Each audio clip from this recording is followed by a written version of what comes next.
Part 7, the front tension guide wheels. I'm using these 12-inch steel car wheels, and I'm using these bearing holders for the wheels, and I'm using a 2-inch by 1-inch 1.8 gauge steel tube, and that's what I'm going to attach these tension wheels to. Right now I'm putting in the nut that's going to be used to apply tension to this. I'm cutting a slot in the frame, a 2-inch slot, and then what I'll do is I'll have a piece of 5/8 inch all thread, and that's mounted, as you can see here, to the top, and then that's going to thread into the 5/8 inch nut that's inside this 1x2, and that's how I'm going to tension up the track. I'm going to mount those hubs to the wheels to this piece of steel, and then I'll be able to adjust it with a wrench forward to tighten up the tracks. So right now I'm aligning the nut, and then I'm going to weld that nut in position.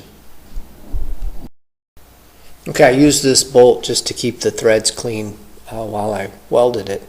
So it's welded in position, I got it cleaned up. And then I welded a piece of 2-inch by 2-inch square tubing, and then 2 pieces of flat 1-inch steel. And then I'm using all thread to mount the bearing holders to the rims, and then to that steel plate. And now the reason I did that, using the all thread like that on the 4 corners, is it allows me to precisely align this rim.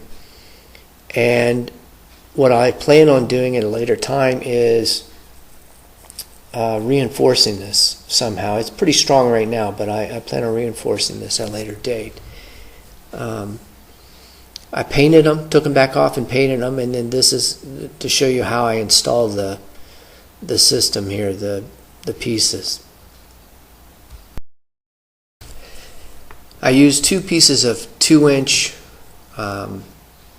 flat steel here that I'm using that are going to act like washers, and that's going to help keep from compressing this the steel channel that I bolt this to. I'm using 1/2-inch bolts, and then that goes through the frame, and then the frame right there where those 2 bolts go through is 1/2 inch wide by 2 inches long, and that's going to allow me to 2-inch travel in this assembly. Once I get the bolts through and the nuts on there, I can then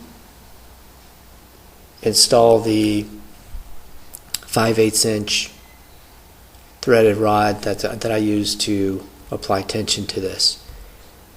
And I just weld a nut onto the one end of it,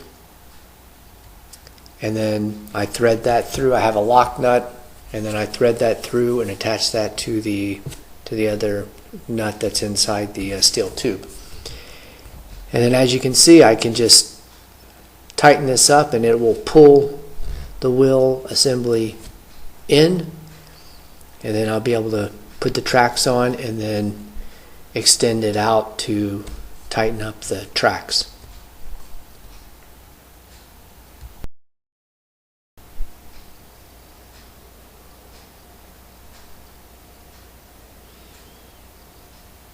So right now I'm just tightening up everything, getting into position, and I've lined up the wheels the best I can. What I want to be able to do is, once I get everything running, I want to be able to adjust this real precise as far as being able to watch the track rotate on these tension wheels. And with the way I've got it set up, I can adjust those things infinitely. In any direction, I can adjust it to get the right angle or whatever I have to do. So I have both of them installed, and basically these 2 are ready to, this part is ready.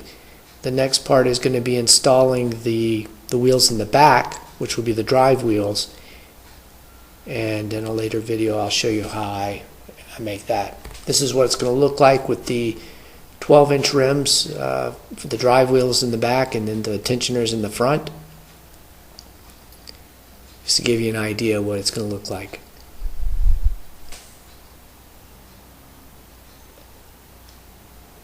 Okay, thanks for watching.